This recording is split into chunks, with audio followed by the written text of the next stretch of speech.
सभी मसीही भाई बहनों को यीशु के नाम में शालोम। Praise the Lord. जय मसीह मिनिस्ट्री और प्रभु यीशु मसीह में आपका भाई जेम्स आप सभी का इस बाइबल अध्ययन कार्यक्रम में एक बार फिर से बहुत बहुत स्वागत और परमेश्वर का धन्यवाद करते हैं। मेरे प्यारे भाई बहनों, हम अध्ययन कर रहे हैं उत्पत्ति की पुस्तक का और एक छोटी सी प्रार्थना के साथ आज के अध्ययन को हम शुरू करेंगे।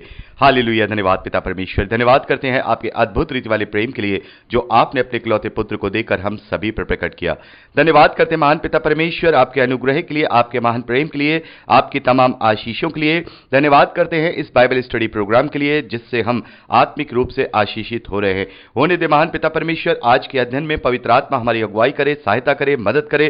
सभी जो भेद की बातें हैं, सत्य बातें हैं, वो हमें सिखाए ताकि हम आपके ग्रहण योग्य बनने पाए। पिता परमेश्वर, सारी व्यवस्थाओं को रिकॉर्डिंग किए जाने को, वचन को समझने और समझाए जाने को, हर एक बात को पिता हम आपके धर्ममय और जोरावर हाथों में सौंपते हैं। आप हमारी मदद और अगुवाई कीजिए। सारा आदर देते हैं, सारी महिमा देते हैं और इस प्रार्थना विनती निवेदन को यीशु के सामर्थ्य और मीठे नाम में मांगते हैं, आमीन।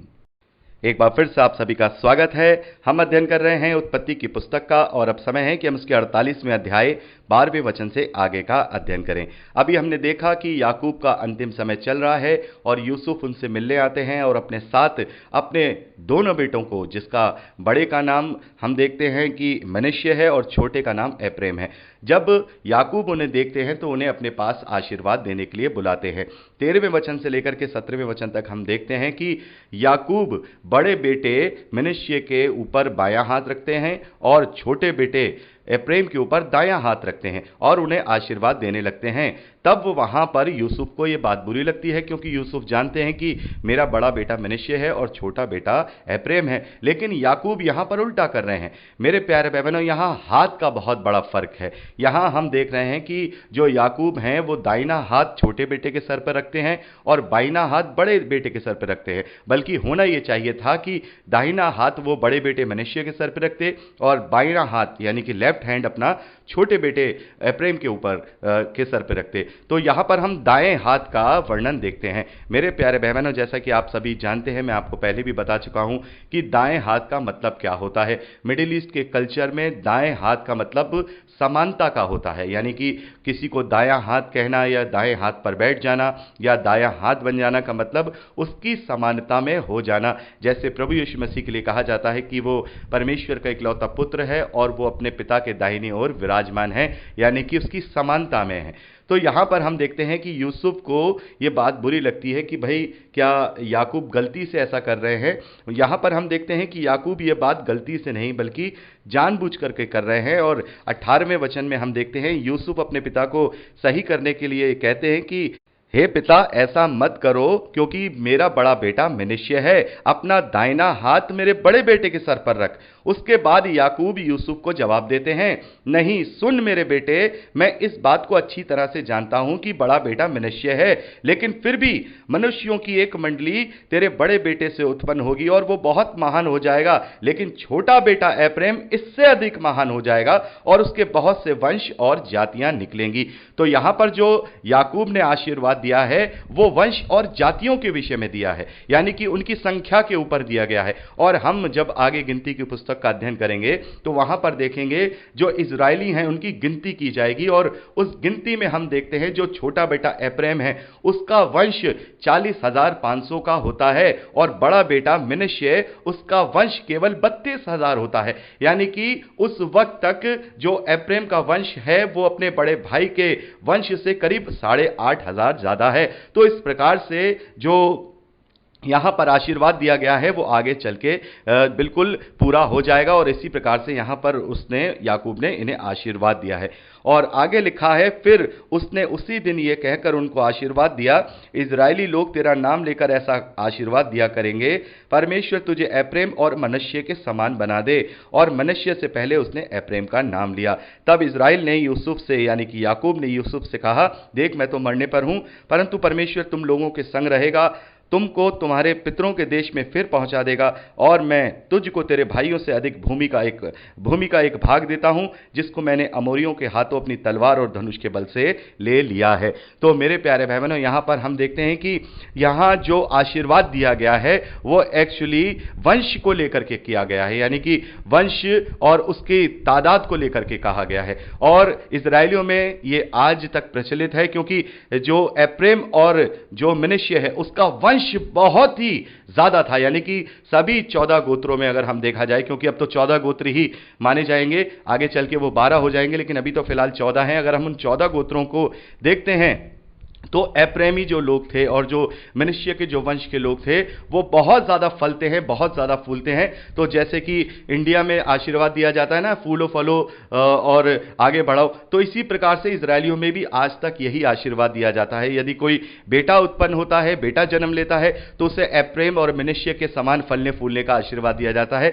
जैसे एप्रेम का वंश बढ़ा वैसे ही इसका भी वंश बढ़े, जैसे मनुष्य का वंश बढ़ा वैसे ही इसका वंश बढ़े। और यदि कोई लड़की इजरायलियों में उत्पन्न होती है तो वो लोग इस प्रकार से आशीर्वाद देते हैं कि ये सारे की तरह और रेबेका की तरह हो, जिसका वंश तारों के समान और बालू के कड़कों के समान हो गया। यानी कि मेरे प्यारे भाई बहनों, जब हम इजरायलियों के विषय में देखते हैं तो इजरायली आज तक इस समय तक भी जो ये आधुनिक समय चल रहा है, आज भी केवल फिजिकल लाइफ को ही जी रहे हैं। उनके जितने भी धार्मिक कार्य हैं वो फिजिकल है, क्योंकि उनकी व्यवस्था फिजिकल है, उनकी सोच फिजिकल है, उनकी आशीष फिजिकल है। मेरे प्यारे भाई बहनों, हम देखते हैं कि पुराने नियम में सारी फिजिकल बातों को ऊपर रखा गया है। और जैसा कि मैं आपको बता चुका हूं कि हम सबको यह बात बताई गई है कि देखो, फिजिकल होने के बावजूद भी तुम कुछ नहीं कर पाए, फिजिकल चीजें पाने के बावजूद भी, भौतिक चीजें पाने के बावजूद भी, इस संसारिक आशीषों को पाने के बावजूद भी तुम लोग शांति नहीं पा पाए, तुम लोग राज्य नहीं पा पाए। और यहां पर हम देखते हैं कि जो प्रतिज्ञा की गई है वो ये की गई है कि ये तेरे वंश को ये देश हमेशा हमेशा के लिए दूंगा। तो मेरे प्यारे भाई बहनों, हम तो इतिहास जानते हैं, हम तो देख रहे हैं कि कम से कम प्रभु यीशु मसीह से 650 साल पहले ही राजा नबूकदनेस्सर, जो कि बेबीलोन का राजा था, उसने पूरे इजरायलियों को हराकर, यहूदा के राज्य को हराकर, सबको हराकर बंधुआ बना लिया था और मंदिर को पूरी तरह से नष्ट कर दिया था। और उसके बाद एक बार फिर से यरूशलेम की शहरपनाह को बसाया गया एजरा के समय में। अभी हम आगे चल के सारी बातों को डिटेल से पढ़ेंगे, और फिर से मंदिर को बसाया गया। लेकिन उसके बाद फिर हम देखते हैं कि इजरायलियों को अशूरियों के द्वारा बंदी बना लिया गया। और उसके बाद रोमी साम्राज्य के अंडर में प्रभु यीशु मसीह के समय में भी इजराइल नहीं बस पाया था, इजरायलियों के हाथ में नहीं था। और प्रभु यीशु मसीह के बाद लगभग 70 एडी में हम जानते हैं कि रोमी साम्राज्य ने इजरायलियों को इजराइल में से खदेड़ दिया था, उनके लोगों को हजारों लाखों की संख्या में उनका कत्ल कर दिया, और इजरायली लोग अपना अपना देश छोड़ करके दुनिया में तितर बितर हो गए। मेरे प्यारे बहनों, उसके 2000 साल के बाद, यानी कि अभी 1948 में हम देखते हैं इजराइल देश दोबारा से बन पाया है। और हम जानते हैं कि ये जो देश दोबारा से इजराइल बसा है, ये नई पीढ़ी और नया इजराइल, यानी कि इस धरती का वो नया इजराइल नहीं जो कि स्वर्ग के राज का है, बल्कि इस धरती का नई पीढ़ी को इंडिकेट करता है। जैसे कि प्रभु यीशु मसीह ने कई बार अपनी भविष्यवाणियों में इस बात को इंडिकेट किया है कि जब तक ये पीढ़ी जाती न रहे तब तक मैं लौट के ना आऊंगा। यानी कि अब की बार जो इजराइल स्थापित हुआ है, हम जानते हैं इस बार का जो इजरायली राष्ट्र स्थापित हुआ है वो ऐसा हुआ है कि वो छोटा सा इजराइल पूरी दुनिया पे हावी है।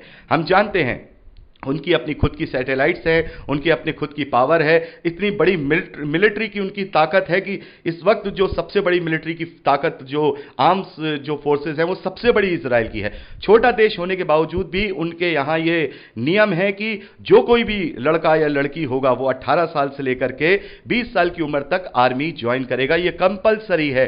सोच लीजिए, प्रत्येक जो इजरायली है उसको अपनी आर्मी ज्वाइन करनी है। तो सोचिए कितना बड़ा वहां पर उनका प्रभाव है इस वक्त। तो इस वक्त जो इजराइल है, इस वक्त जो इजराइल बनाया गया है, अब ये कंटिन्यूटी में ये इजराइल हमेशा हमेशा के लिए नए इजराइल, नए यरूशलेम से कनेक्ट हो जाएगा। मेरे प्यारे भाई बहनों, इस बात को बड़े आत्मिकता से आप इस बात को समझिए।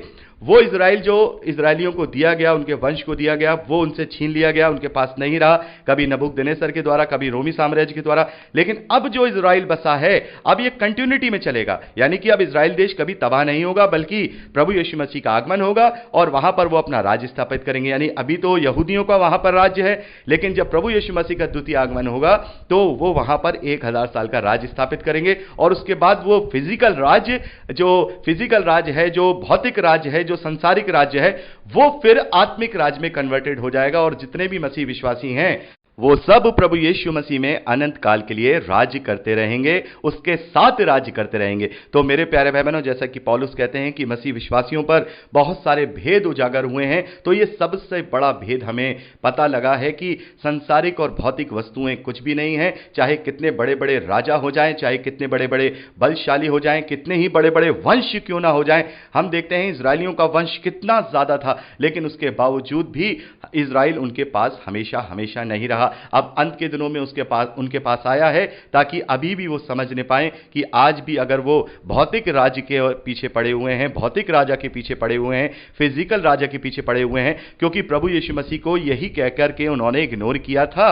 उन्होंने यही कहकर के इग्नोर किया था कि हमारा मसीहा तो आएगा और वो दाऊद की गद्दी पर बैठेगा और वो हमें एक नया राज्य और राज स्थापित करेगा। और वो इसी आशा में आज भी उस फिजिकल मसीहा का इंतजार कर रहे हैं, जबकि वो आत्मिक मसीहा प्रभु यीशु मसीह इस धरती पर आ चुका है। इसलिए पौलुस कहते हैं कि मसीह विश्वासियों को बड़े बड़े भेद जो अब तक नहीं बताए गए थे, हमने पढ़ा है पत्रियों में, पौलुस कहते हैं वो भेद अभी तक खोले नहीं गए थे पुराने लोगों के बीच में, लेकिन आज हमारे बीच में ये खोले गए हैं कि हमें अब फिजिकल और भौतिक वस्तुओं के पीछे नहीं, वरन स्वर्गीय आशीषों के पीछे जाना है। जैसा कि प्रभु यीशु मसीह ने कहा कि पहले तुम उसके धर्म और राज्य की खोज करो, इच्छा करो, उसे प्रायोरिटी दो, तब ये धरती की भौतिक वस्तुएं भी तुम्हें अपने आप मिल जाएंगी। तो मेरे प्यारे भाई बहनों, इसीलिए हम पुराने नियम में देखेंगे दीर्घायु को आशीष कहा गया है, वंश की बढ़ोतरी को आशीष कहा गया है, और भूमि को आशीष कहा गया है, बहुत सारी चीज़ों को आशीष कहा गया है। लेकिन प्रभु यीशु मसीह जो कि स्वर्ग से उतरी रोटी है,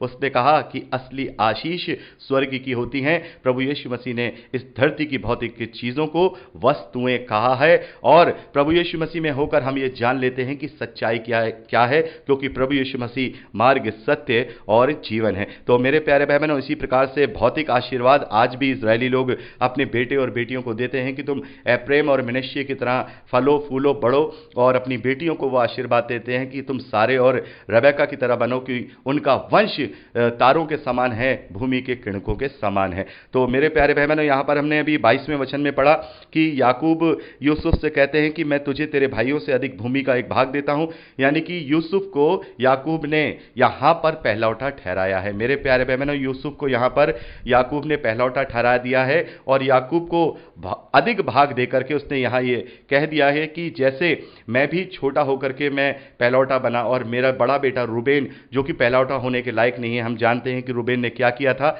हमने पढ़ा था रूबेन ने अपने पिता के बिछौने को ही कलंकित कर दिया था, इसलिए उससे पहलौठे होने का अधिकार इस वक्त यहाँ पर याकूब ने ले लिया है। और हम आगे भी देखते हैं कि हर जगह जब आगे भूमि का बंटवारा होगा, यानी कि जब इजराइल देश इजरायलियों को मिलेगा, तब भी यूसुफ के घराने को ज़्यादा भूमि दी जाएगी। एक तरीके से ये इंडिकेशन है कि वो पहलौठा ठहराया जाएगा। तो मेरे प्यारे भाई बहनों, यहाँ पर हमने 48वें अध्याय को यहाँ अध्ययन पूरा कर लिया है, जिसमें हमने जो यूसुफ के दोनों बेटों को आशीर्वाद देने के विषय में वर्णन देखा है।